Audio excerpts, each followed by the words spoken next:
absolutely delighted about today's topic on new horizons in dementia detection and treatment. And there is nobody better to talk about this than Dr. Amy Sanders. Dr. Amy, really charged up to be with you today and have a great thought-provoking and informative discussion. But before we dive into it, let's get to know you a little bit better. Tell us a little bit about your background and what led to your career path in neurology, specifically dementia and cognitive treatments. Yeah. Suffice it to say that when I first went to college, that was not my plan. I am the poster child sort of for, reinventing yourself as you go along. But yes, so my name is Amy Sanders. I am a neurologist and have been specialized for the entirety of my more than 15 years career in cognitive neurology. So the care of mostly, not exclusively, but mostly older adults who have concerns about their cognition or have developed cognitive impairment or dementia. And my initial career plan was actually to be an historian, a German historian. Long story. I'll spare you the gory details. But eventually, I decided not to do that and to go to medical school. And by the time I finished medical school, I knew that I was going to be some kind of doctor from the neck up, and I was not going to be an ear, nose, and throat surgeon. That was pretty clear. So it was really sort of neurology versus psychiatry. And truth be known, if I could have done it, I would have been a neuropathologist. But I have no skills in pattern recognition. So that was not a career path that I could have. But that was what got me initially interested in dementia. So I happened to go to medical school in a place where that was a pretty prominent, especially in neuropathology. The chair of neuropathology was an early stage prominent dementia researcher. So no neuropathology for me, but dementia was pretty interesting. And over the course of my career, I've worn research hats, I've worn clinical hats, and at the present time, I am delighted to be sort of riding a new wave, pardon the kind of clunky metaphor, but a new wave of neurology practice because the place where I work now, a place called Sunday Health, which is a virtual practice, but based in the DMV, so Washington, D.C., Maryland, and Virginia. And one of the things that's most exciting about this practice is that it is virtual. So it is capitalizing on the great boon of telemedicine. That was one of the few good things to come out of the COVID pandemic. So telemedicine now is really, really common in medicine. I have an appointment with one of my own doctors in a couple of months, and her strong preference is to do everything by telemedicine. And that's a GI doctor, so very different than what we're talking about today. But in my opinion, the benefit of telemedicine perhaps reaches its greatest extent and the depth of benefit for older adults with cognitive impairment who need to be evaluated, need to be assessed in order to help figure out what's going on with them, which is a time-consuming, labor-intensive process when done right, that now people can do from the comfort of their kitchen or from their couch. And I've quite literally had a lovely interaction with a patient who showed up in her bathrobe.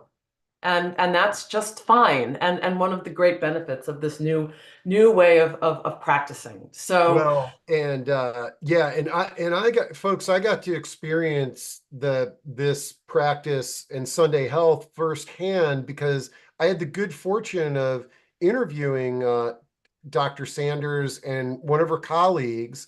And Dr. Sanders, you brought up this concept that, wow, just like getting a physical, what if everybody had a cognitive baseline as they navigated through the chapters of their life? And I was like, boy, that sounds like something that I should do. And I signed up and I experienced it firsthand. I'm going to drop a link I created a little video that talked about my experience going through the cognitive baseline.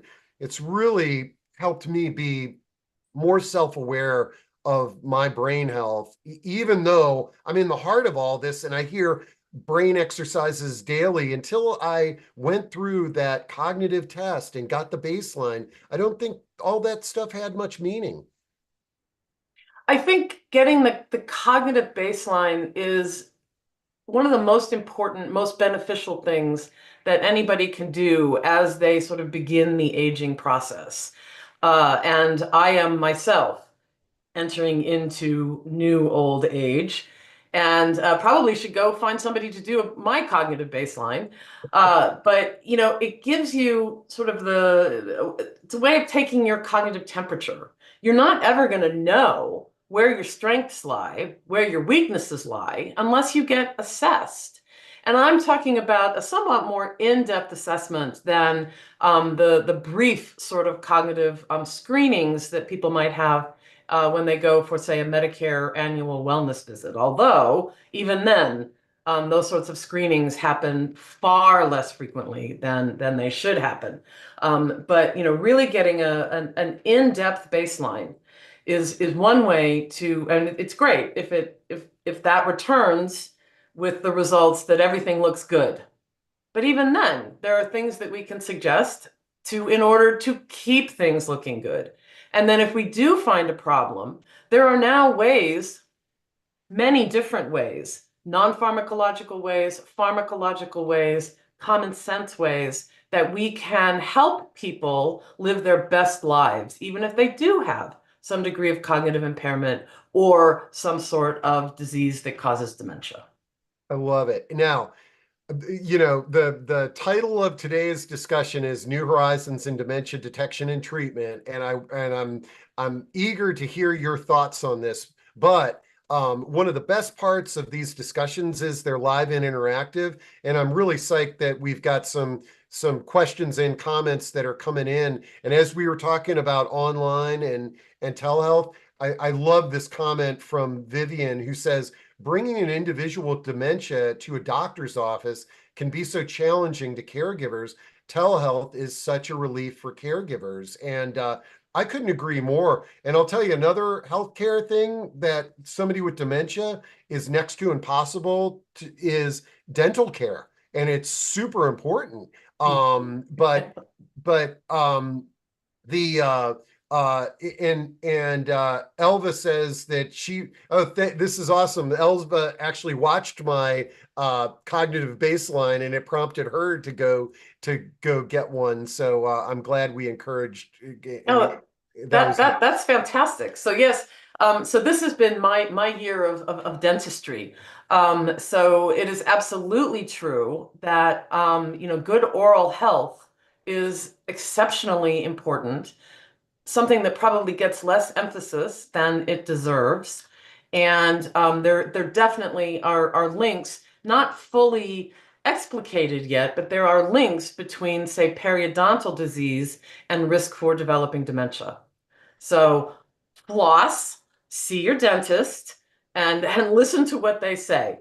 And I'm so grateful to the person who made the care partner comment, because that is absolutely true. In dementia medicine, if it's done right, there are always two patients in the room. The actual patient, the person with the dementia, and the care partner. And the care partner, probably the single most important ingredient in the overall care model for somebody with dementia, is the care partner. And it is absolutely true that having to take somebody with dementia, and this becomes the case increasingly as the dementia progresses from mild to moderate to severe, getting them dressed, fed out of the house into the car to the doctor's office for the doctor's visit, and then, you know, repeating all of that in reverse, that can lead to several days worth of decompensation on the part of the patient and just exhaustion and being overwhelmed for the care partner. So yes, being able to do telemedicine visits, it also has the benefit on occasion, if the patient, him or herself, either cannot or does not want to participate in the full visit, they can be present for part of it, and then the rest of the visit can be done between the practitioner and the care partner, making things a little bit easier, a little bit less onerous for everybody. I, And how I great is that? I love it. Thanks, folks, for jumping in, and we want to make this engaging. So feel free to hit us up with questions, comments, your thoughts. But let's dive into what I'm eager to kind of hear your thoughts and insights on is the current state of dementia diagnosis and care. What are some of the things that we need to be aware of, and maybe some of the misconceptions that we all have on this? I'm so happy to have a chance to sort of address those topics. So, dementia medicine for most of my career was a cozy little clinical backwater where not very much happened. We didn't have good drugs. I mean, we did have some medications, but they were primarily for symptom management. And then people like me know a lot about how to suggest to care partners and to patients um, activities that are helpful and activities and actions that are not so helpful. So sort of non-pharmacological behavioral interventions. But it was a quiet little backwater. And now it feels a little bit like the circus has come to town. Everything has changed. There are exciting developments, both in the tools that are available to somebody like me to help make the most precise diagnosis possible. I'm still old school enough that I would still say that a definitive diagnosis, the dementia was definitely this, still requires a neuropathological examination after somebody has died. But we have gotten so much better at, as somebody is living, using imaging, using cognitive assessments, and now increasingly using blood tests that are far more accessible, far less expensive, and far less onerous for the patient to go through. Much easier to have a blood test than it is to have a spinal tap or a PET scan, something like that. So lots of exciting developments in the area of diagnosis. And now for the first time ever, we have disease-modifying treatments for people who are in the mild cognitive impairment stage, which is sort of a pre-dementia stage, when that mild cognitive impairment is believed to be due to underlying Alzheimer's pathology, or somebody who's in the mild stages of Alzheimer's disease. But the fact that we have these treatments now in Alzheimer's disease has also reinvigorated interest in pharmaceutical companies in developing other clinical, other interventions, other drugs for Alzheimer's disease and other dementias. There are many, many conditions that can cause the dementia state. Dementia only means that you have cognitive impairment severe enough that it's impairing your ability to take care of yourself and function in your life in the way that you're accustomed to doing for the course of your adulthood. That's all that dementia is. Cognitive impairment, severe enough to cause functional impairment. But there are up to 100 different conditions that can cause dementia. Alzheimer's disease being far and away the most common.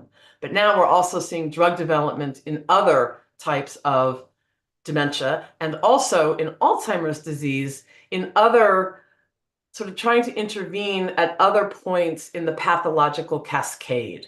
So I was doing some, in order to prepare for today's webinar, I was doing a little bit of noodling around in the literature this morning. And last year, there were most of the drugs in the later clinical trial stages were actually focusing on inflammation as one of the causes of Alzheimer's disease, which is similar to, but different than focusing on the famous amyloid cascade, which has gotten the lion's share of drug development emphasis over the past decades. So great excitement in terms of diagnosis, equal excitement in terms of treatment, and For me, I've never been more excited, more optimistic about dementia care than I am today.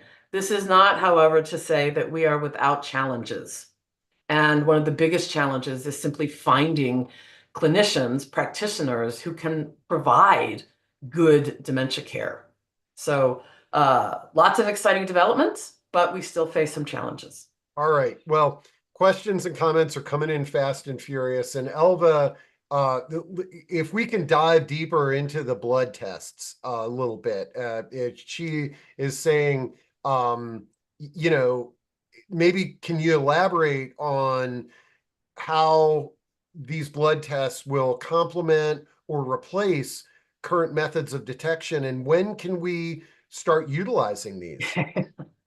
Oh, I wish I had a more concrete, more tangible answer to the question of when will the transition from, say, PET scans and spinal taps, from the transition from those to blood tests, when will that actually happen? And traditionally in webinars such as this, what is usually said is, well, we're getting close and it's probably going to be within the next couple of years. You know what? If you actually read the literature, there is now literature, fairly recently published literature, but that shows that some of the blood tests are essentially comparable to the results that you would get from cerebrospinal fluid, the type of fluid that gets tested when you undergo a spinal tap. And that is huge. So I'm just going to break down kind of the blood tests fall into sort of three different buckets, if you will. One of them is a test actually for what's called a genetic polymorphism. So this is a blood test that checks what your status is for a particular tiny area on a gene that influences one's risk for developing Alzheimer's disease later. People may have heard of this. This is the famous ApoE gene, which stands for apolipoprotein E. And all you need to know about that is that it is involved in cholesterol metabolism. We have it, everybody has it. We have it systemically, meaning in our entire bodies, and we also have it specifically in our brains. And so we can check to see what somebody's ApoE status is.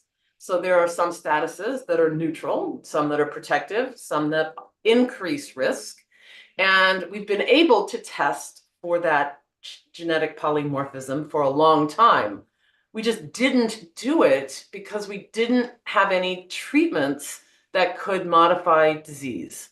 Well, that all changed a year ago, or a little over a year ago now, actually, when the first disease-modifying treatment for Alzheimer's disease was approved by the FDA. Probably more about that in a little bit, but so that's ApoE. That just checks, it's a static result. There's nothing that you can do to change your ApoE status. For some people, it might be helpful to know their ApoE status, but nobody can change it. Some of the other blood tests do actually change over time. So some of them look at the traditional pathologic markers for Alzheimer's disease. This is amyloid protein and tau protein.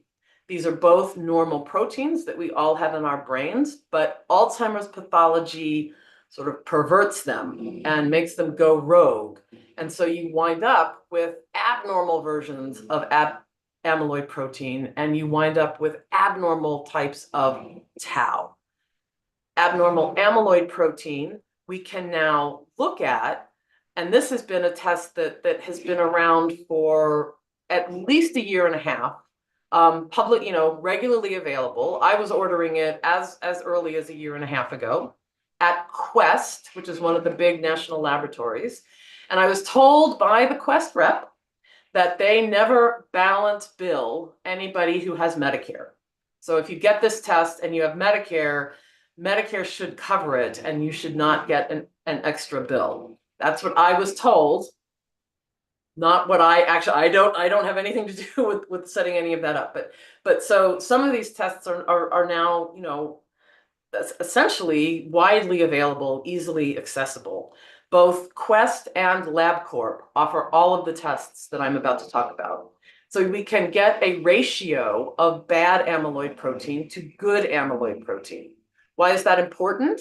Because if one is getting sick with Alzheimer's pathology, abnormal amyloid protein, the Alzheimer amyloid protein, gets deposited into amyloid plaques. You may have heard of those in the brain. And when that happens, there's less abnormal Alzheimer amyloid protein in the bloodstream or in the cerebral spinal fluid. So we can monitor that ratio over time. And there are cutoffs that have been established. They are a little fluid yet. They're not yet really fully accepted by everybody, as these are what the cutoffs should be. So that's kind of a work in progress, but it's informative, helpful information when we get that result. Probably the most exciting, most precise, most powerful blood test is for something called p-tau. P stands for phospho-tau. So it's talking about tau protein that has some extra phosphorylation. It has extra phosphorus groups stuck to it. And that kind of protein causes the famous neurofibrillary tangles in Alzheimer's disease.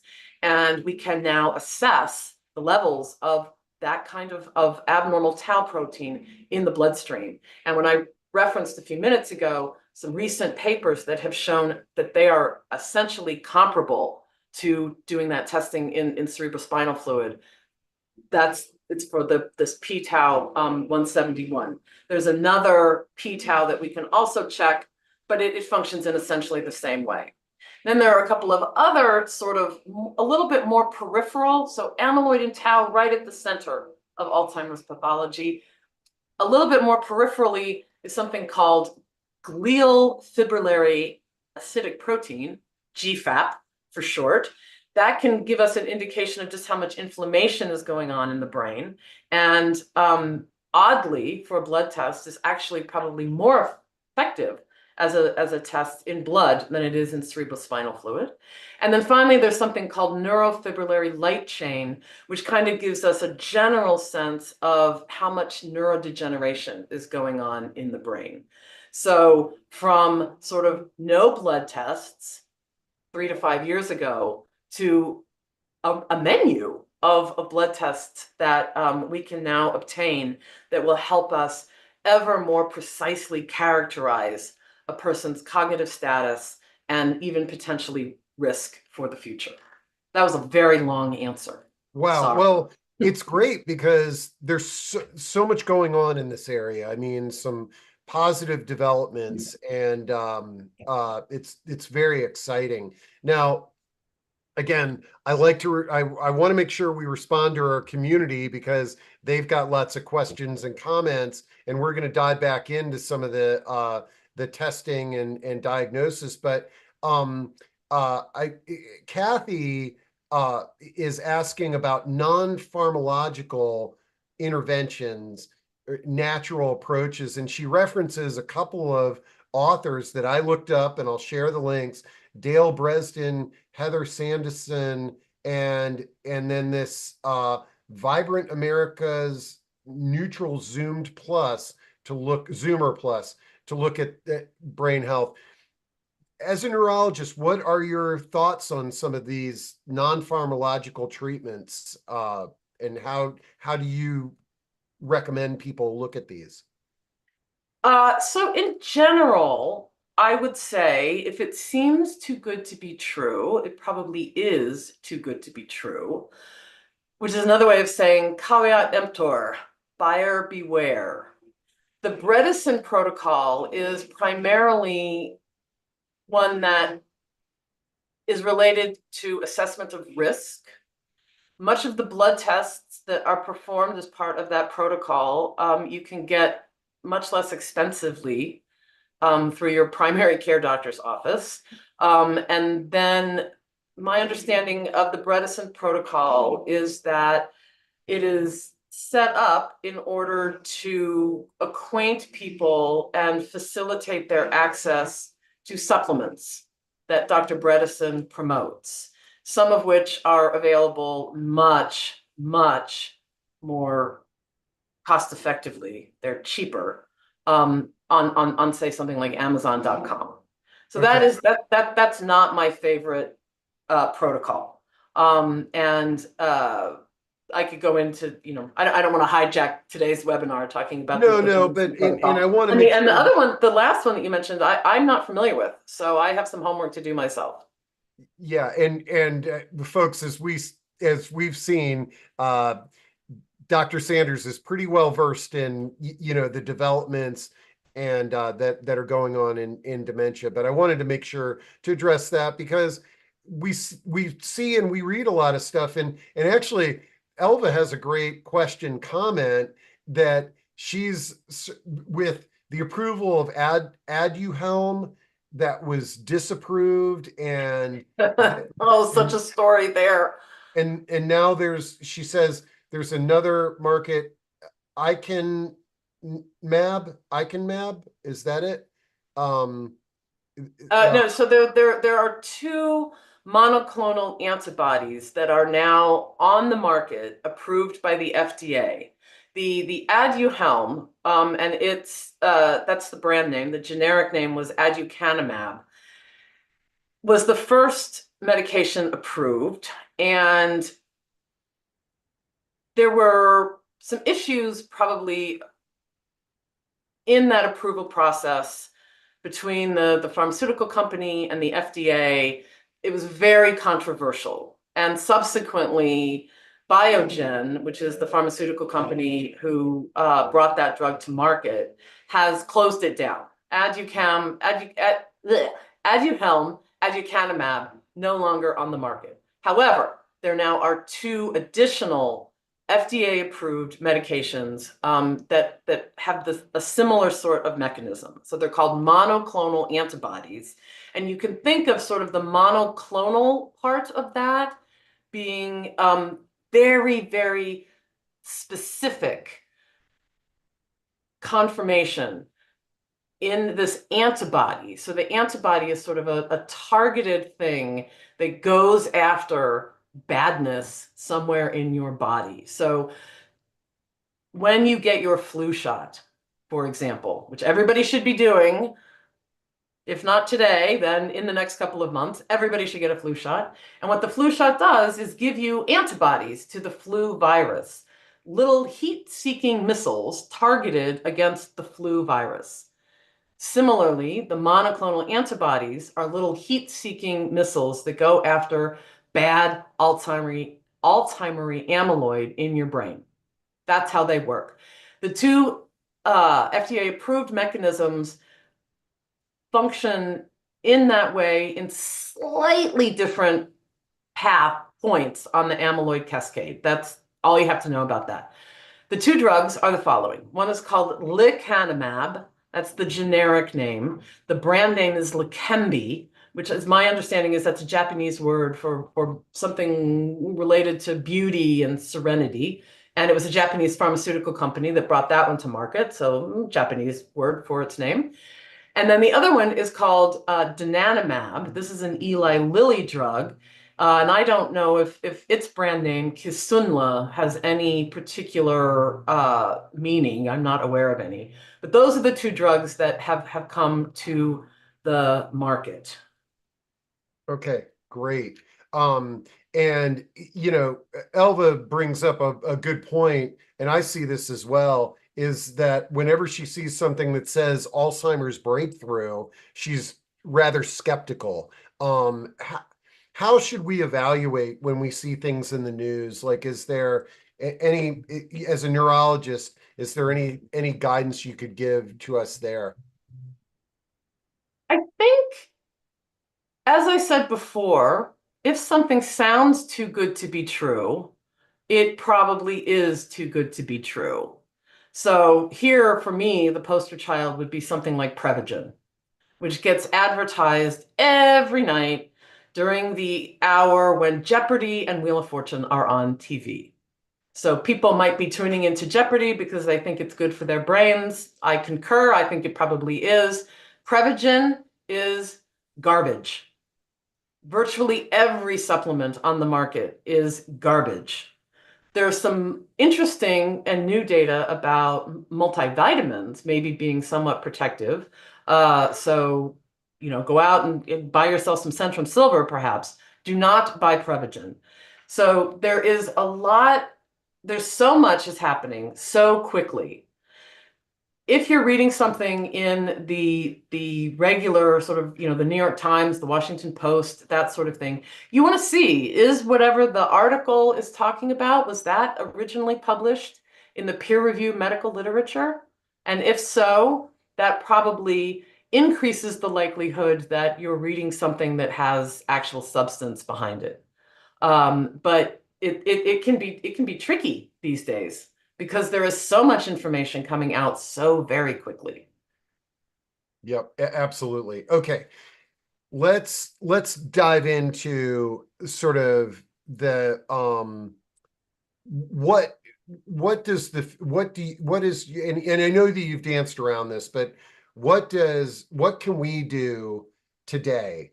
And then let's also explore what can we do in the future. But for the folks that are listening today that are concerned about their brain health, or if you've got a loved one that you think has a form of dementia, what are some of the steps that we can begin taking? I think I would recommend the first step is one that we should all do internally in our heads. Because I think that many of us, and this probably applies even to people who do cognitive neurology the way that I do, and I know that it applies to other neurologists and then other non-neurological medical practitioners, is to understand that things are different now. It is no longer okay to say, well, I'm not going to get my cognition evaluated because there's nothing anybody can do about it. That is profoundly not true anymore. There are all sorts of things that somebody like me can, as your neurologist, can help teach you about. So we've talked a little bit about the pharmacological developments that are happening, and I predict that we will see more, not fewer, of those. And then there are other things also sort of within the medical domain that we can do. So one of the big ones here is to avoid being on medications that can adversely impact your thinking. Now, you're not going to know off the top of your head what those medications are. That's one reason that coming to see somebody like me can be so helpful. Because trust me when I say I'm going to review your medication list with an eye toward identifying problematic medications and then working with you and the rest of your medical care team to either get off of those problematic medications or find alternatives. So here is an example. A lot of people are on medications to control overactive bladder, and almost all of those medications have side effects that can impair the clarity of your thinking. Hmm. So just having somebody who can take an educated look at your medication list, probably something that you might have to give an elbow to your doctor to do. Please look over my medication list to see if there's anything there that could be affecting my thinking in a bad way. Uh, People sort of complain that, well, everybody talks about lifestyle modification, eat right, exercise, and get good sleep. And that's true to some extent, but you know what? Those recommendations have teeth behind them. There is a now, I think, generally accepted by consensus among my colleagues, so researchers and clinicians who do cognitive neurology, that as much as 40% of dementia from any cause could be prevented if we took better care of ourselves. So, yes, it is incredibly important to get good sleep. And if you have a sleep disorder, sleep apnea, I'm looking at you, it is incredibly important to get that treated for your thinking, but also for other reasons. There are many other conditions that also can impact the clarity of your thinking. And if you have one of those, you want to get it treated. Exercise, incredibly important. Once again, here it's less important that you do some specific thing, and much more important that you do. So I have certain things that I do every day. And one of the things I'm working on at the moment is to push myself out of my comfort zone a little bit. So I'm very good at word games. Ergo, I am now spending more time working on sort of, games that force me into abstract reasonings, seeing patterns and that sort of thing, because I'm not good at that. So that really helps me, pushes me along. Diet. We've known, people have been talking for many years about the Mediterranean diet, and there have been very precise medical studies that have compared people who were very similar to each other in every way except for what they ate. And the people who ate a Mediterranean diet, so this is not Crisco, but olive oil, not red meat, but legumes, like that. It's a delicious way of eating. It's not a diet, it's a style of cooking. Also, and about 2 years ago now, I guess, the International Alzheimer's Disease meeting that happens every year in July was sort of overtaken by this new research coming out of South America about how bad ultra processed food is for you, for any of us. So these investigators found out, to their surprise, that the only people who were not adversely impacted by ultra-processed food in their diets were people whose consumption of that kind of food was less than 25%. I have severely truncated my intake of potato chips since learning about that research. So when I say there's teeth behind this research, I really mean it. This is not just pablum that your primary care doctor is recommending. It really can make a difference. Oh, In earlier we were talking about non-pharmaceutical treatment, and sleep, diet, and exercise. That should be what we're focused on. One thing that I want to bring up on that note, when I went through the cognitive screening with the team at Sunday Health, some of the initial questions, asking me if I'm on medications, but had I had my eyes checked recently? Had I had a hearing test? Yep. And I will tell you that when I had not, okay? And when I got my prescription changed, a whole new cognitive world came out. The just these little things. And we know, folks, if you can't hear when people are talking to you, your brain is working in overdrive, not for benefit to you, just being able to hear. And here's an interesting thing. When I had my hearing tested, the person that was checking my hearing noticed that I had some little blemishes on the side of my face, and she said, "Have you been to a dermatologist recently?" And I said, "No, I haven't." And so now I've got that checkup coming on board. And I think that a lot of these all come together in improving our cognitive health. Right. It is a multifactorial process. And really, it's helped, I think, if people sort of approach cognition in a holistic way that is impacted by the things that we eat, the medications that we take, our educational and occupational backgrounds, our genetics that we got from our parents. So many different factors play a role in what our cognition is going to be like throughout the aging process. And that means also that there are many different ways, different perspectives from which we can intervene in order to help people live their best cognitive lives for as long as humanly possible. Man. Okay, let me just take a quick glance at some of the questions, and I'm looking at the clock too.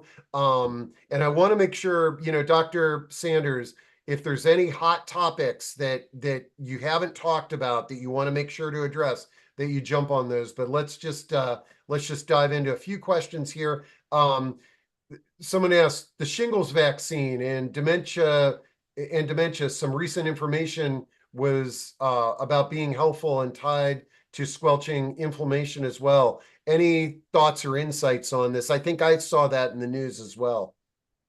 Yes, so there has long been a school of thought in sort of dementia or understanding what triggers, say, Alzheimer's pathology. And viruses increasingly, and especially herpetic viruses, have gotten a lot of attention. More recently, they didn't get enough attention for many, many years, but there probably is a connection there, not yet fully explicated. But if so, I've never had the chicken pox, so I cannot get the shingles vaccine. But boy, if you've ever had the chicken pox, yes, get that vaccine. It may well help to protect your cognition. Okay, great. Um, let's see. Now, this Chanel has a great question that's all teed up for what I did with you. She says, my mother had dementia for 8 years, experienced better medical treatment when we transferred her to a geriatrician, which are very few and far between. Are there initiatives to encourage primary care physicians Ooh. to address preventative measures for patients who are younger in their 40s and 50s? And I think this is what Dr. Sanders, this is one of her soapbox things, which encouraged me to get the Yes. cognitive baseline at 58. But do you see any change here? And I think one of the things that you pointed out when I interviewed you is your primary care physician will do a quote unquote cognitive test, but we're talking minutes of their time when you're in there for a physical. Anything trending in that area? So I have a couple of thoughts here. One, the sort of quick cognitive test that you might get when you go for your Medicare annual wellness visit, or if you see your primary care practitioner for another reason, they may do a quick little test. There's one called the mini cog that literally takes about a minute to do. There are others that take a little bit longer, but those are all screening tests.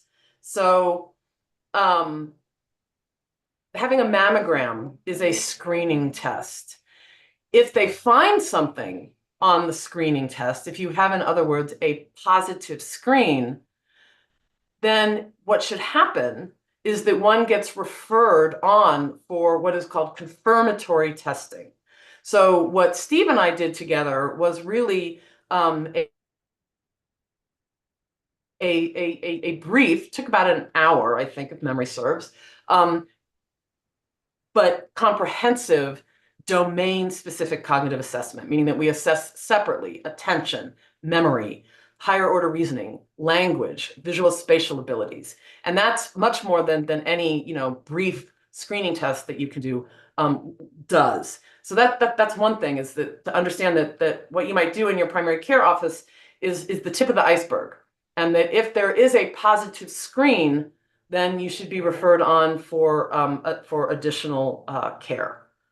And with my brain assessment, we had our initial meeting, but I also had some amazing meetings with other team members from Sunday Health. So it was very comprehensive, and I got a lot out of it. I mean, so one of the benefits of coming to see somebody like me under the auspices of something like Sunday Health is that my time is not limited. For most neurologists, time is limited. They might have, say 30 or 45 minutes to meet a new patient. And in dementia neurology, that's just not enough time to do what is necessary for a patient in order to take comprehensive care of them. It's not just about their thinking, it's also about their cognition. And if they're having behavioral and psychiatric side effects, and what their function is, and how is their care partner doing, and all of that. Primary care physicians are under even more draconian time limitations. So most primary care practices simply do not have time to do the comprehensive kind of assessment that cognition really requires. And even in dementia neurology right now, things are changing so quickly and for the better, don't get me wrong. But I'm finding that I'm having to chase after new developments much more frequently than I've ever had to in the past because they're coming so quickly. So just keeping up with the drinking from the fire hose of knowledge can be a challenge.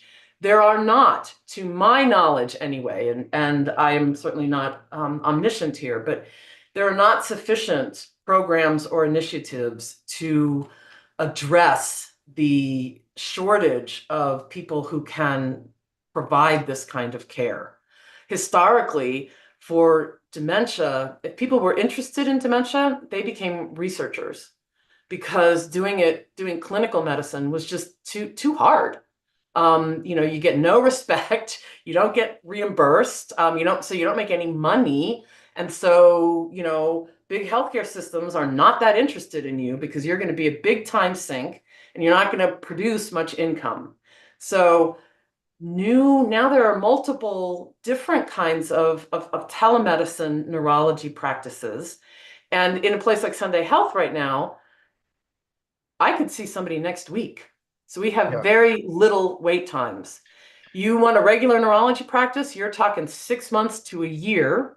And this problem is going to get worse, not better, because the baby boom bulge, I'm at the tail end of the baby boom. So that bulge is sort of working its way through late 60s, 70s, 80s as dementia risk vastly goes up. Dementia risk increases linearly with age, and there just aren't enough people, cognitive neurologists, geriatricians. There just aren't enough people right now to do that. So at Sunday Health, for example, one way that we're trying to address this is by leveraging the abilities from nurse practitioners who might be able to see more patients guided by somebody like me as one way potentially to help address this problem. But it's a big, and it will be a continuing problem. Yeah, Too many and patients, not enough practitioners. well, and I will tell you that the I was somewhat skeptical when I scheduled my appointment and went through this process, but I have to say the experience gave me hope and encouragement with telemedicine. And here's one of the things that I experienced is that there was no distractions. When I'm in a doctor's office, you're sitting there nervously Right. in a room that you're not familiar with. You're waiting for the doctor to come in. I'm looking at a million things around the room. The doctor may have people opening the doors and asking them questions. I just felt like when I was connecting with somebody online that I was focused, they were focused. It was quick, no driving, no nothing. Very, very encouraged by that. Um, let's see.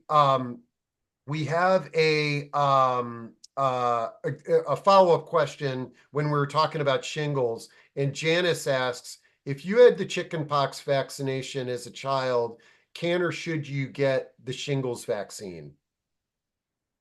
Okay, so I am not an immunologist. Okay. Full disclosure here. Um, so people who are likely to get shingles are people who have had chickenpox, because shingles is a reactivation of the same virus. So when you have chickenpox as a kid or a young adult, that virus is not fully cleared from your body. When it reactivates, you get shingles. And now there is a straight up varicella vaccine. That's the chickenpox vaccine. Then there's also a shingles vaccine. But if you've had a chickenpox vaccine, that might imply that you never had the chickenpox. So, but I quite frankly, I don't know whether having the chickenpox vaccine, which was not available for me when I was a kid, so it's great that it's out there now. And I've been vaccinated. I've had that vaccine, I think, 4 or 5 times, and I Mm, just never create a titer to it. okay. I never react to it. So I cannot get the shingles vaccine. I would talk that over with your primary care practitioner, and there you'll get a more informed answer than I can provide today. Okay. Now, question came in on the Sunday Health experience and the process. And I believe when I first called Sunday Health, I was greeted by a nurse practitioner. I had several calls before I eventually you and I met.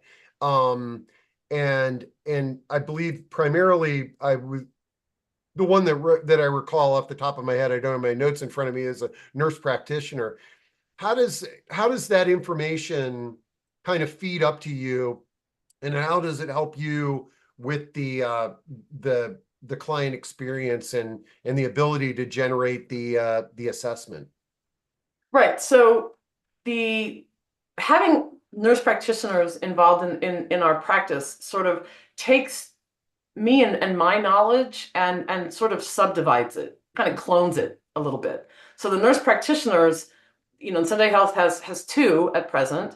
So they can see two patients in the time that it would take me to see one.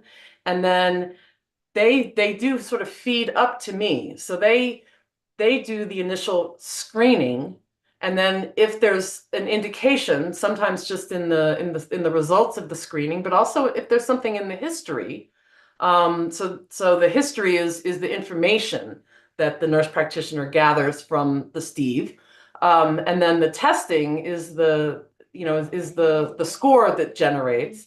And if the score is lower than we'd like, or if there's something in Steve's background that indicates that he should probably have a more in-depth evaluation, then they get sent to me. And then I, of course, review everything, that all of the information that the nurse practitioner acquired, maybe ask some additional questions of my own, and then we do about an hour's worth of testing together. And then I write a report card. Yeah. Um, Well, so so pretty cool team approach, utilizing technology, utilizing the virtual. I was impressed with it, and this is great. Um, okay. I want to make sure that we've talked about a lot today, Dr. Amy, but are there any sort of elements that we didn't address either through my questions to you or the audience questions? And then I think we've got a couple more, and I just want to remind folks that if you got to jump off, this is recorded. I'll have the recording up later today. But anything else that we may have missed? so one comment that I want to make, and it arises from something that I see sort of happening in the chat a little bit, and that it relates to the care partner experience and the frustration of not being able to predict what the future is going to look like. And there is no universal playbook for any of these diseases. And any individual who has one of these diseases is going to have a unique,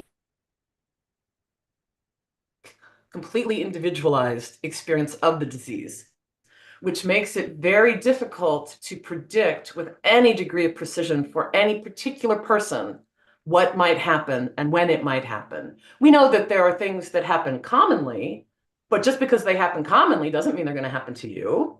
And just because they happened to grandma doesn't mean that they're going to happen to you. So it's all one's own individual version of this. The other thing to understand is that, in my opinion, based on experience, there is no such thing as a natural born caregiver or if that person exists, I have yet to meet him or her. That's kind of the bad news. The good news, the skills can be taught. So people like me, people that are available to everybody through the auspices of the Alzheimer's Association, a lot of really good information out there about how to be a good care partner. And the care partner role, as I think I alluded to earlier, probably the single most important ingredient to a successful recipe for living with cognitive impairment and dementia. So if you are a care partner, take care of yourself, because if you don't do that, you can't take care of your loved one. Understand that it's a hard job, but there are people and resources out there who can help you. And I'm looking at a related comment question from Eileen, who she says, it's incredibly frustrating as a caregiver not knowing the future progression timeline for my loved one with dementia. I hear this on a regular basis, and I'm sure you hear it too. What words of encouragement can we give to Eileen when a diagnosis has been made and you're there with your loved one? So I think, you know, one area where there's a lot of difference of opinion is when the patient care partner duo goes to a medical visit, who does what? You know, I remember very early in my career, I'm happy that it was early in my career, although not as early as it should have been, having a visit with a patient and a care partner. Patient had moderate stage Alzheimer's disease. And I fell into the habit, the trap of talking primarily to the care partner until the patient slammed his hand on the desk and said, "Hey, I'm sitting right here." I was mortified. I wanted a hole to open up and just that I could fall through and I would never have to deal with this again. But you know what? That was a really, really important learning moment for me. And since then, I'm sure that I don't do it as well as I should, but I do work at it and I do try to include both the care partner and the patient in the conversation. I think that as there's no universal playbook for how the disease develops, there's also no universal playbook to how it is best to negotiate a doctor visit. So for some people, they may not want their care partner with them, and the care partner may need sort of a separate conversation. Other people are going to want the care partner there. Understand that you have to sort of roll with the punches as they come along. Learn from your past mistakes. You're going to make mistakes. Learn from them. That's probably one of the most important, most useful pieces of advice that I can give. Be a sponge. Yeah, and I think I've talked to several people that have learned from their mistakes in this space, and one, she always had a Word document that was opened up, and when she'd learn something, she would put it in the Word document so that if she was meeting a new practitioner, or perhaps actually where she used this was her loved one had a fall and had to go into the hospital. She was able to print this out so that every healthcare practitioner that walked into the hospital room could kind of see these, here's how you address my loved one, this, that, and the other. But Right. uh And I mean, I think that is incredibly important. And preserving the dignity of the person of the person with dementia does not get the attention that it should get from any of us. And hospitals particularly are challenged in this area because, you know, it can be kind of a chaotic environment. You know, the hospitals are terrible places for sick people. right. And many times somebody with dementia may wind up having to go into the hospital because they have pneumonia or urinary tract infection, something like that. But the hospital environment takes everything and makes it so much worse. And there And it are takes, ways to minimize that impact. So one thing is make sure that whoever the clinician is sits down. meets you on your same physical level, that they are not towering over the person with dementia, which is obnoxious and authoritarian, but also really can be overwhelming and off-putting for the person with dementia. Great advice. The Okay, I know we burned through an hour, but I'd love to hear your thoughts on Vivian's question, which is what is the criteria after testing that you are sent for MRIs or that type of further assessment? So, um,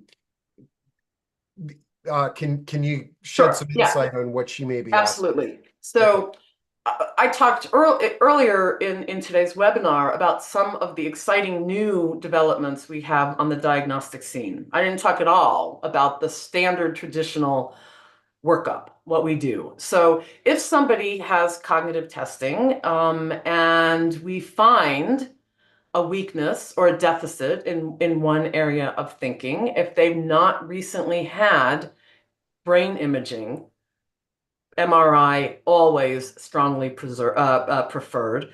Some people can't have an MRI. In that circumstance, we can get a CAT scan, but a CAT scan is just much less informative. So brain MRI, in particular, brain MRI that can measure the volume of an important structure called the hippocampus. It's very important for memory function. And MRI scanning has the ability to do that. One also needs an MRI, as it happens, to determine eligibility for getting a monoclonal antibody. So that's one of the new Alzheimer drugs. You have to have an MRI as part of determining whether or not you're eligible, partly because of some of the side effects that those medications have. So the MRI also gives us a sense of how healthy does the brain look. Is there a lot of white matter disease? So that's the part of the brain where cells sort of communicate with one another. It's not the actual working neurons. It's how neurons talk to each other. And your white matter can get sick from things like diabetes, high blood pressure, high cholesterol. How many of us have those, or how many of us have even all three of those? So that we're able to see some of that. We cannot see abnormal amyloid pathology or abnormal tau pathology on an MRI, but the structural integrity or health of the brain is very important for me. So if your cognition looks to be pretty normal, I don't need an MRI. If your cognition looks not entirely normal when I evaluate you, I'm probably going to want you to have an MRI at least once. Probably not on a repeated basis in most circumstances. The whole monoclonal antibody situation is definitely different.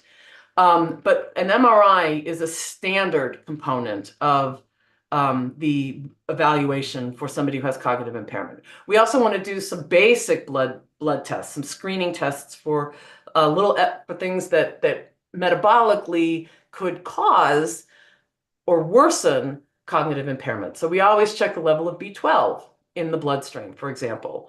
If your B12 level is too high, unlikely to cause any kind of problem at all. But boy, if your B12 level is too low, it can cause all kinds of mischief. We also want to make sure that the thyroid gland is functioning fine, and that one does not have pre-diabetes. So we always check the thing called the hemoglobin A1C. Wow. Man, this has been a great discussion. I knew it would be. I really appreciate your time. I'm super psyched that Sunday Health is out there, and as many people have alluded to the discussion, it's great that you're in the DC, Maryland, Virginia area, and it would be great if there was a practice like this in every state in the country. But we will keep our fingers crossed that we see change like that in healthcare very soon. But folks, I'm gonna put the recording up later this afternoon. I'll have all the chat, the recording, contact info so that you can get in touch with Dr. Sanders and her team. And I really want to thank you for your time today. Well, I'd like to thank you for giving me this platform. Consciousness raising about cognitive impairment and dementia is near and dear to my heart. So, it has been my pleasure to be able to be here today. And I want to thank everybody online for the excellent questions that came through as well. Okay. All right, folks. Well, we'll see you at the next one. And like I said, you can go access the recording and, share it with your loved ones and your clients. And thanks a lot, Dr. Yes, tell all Sanders. your friends. Yeah, we will see you all soon.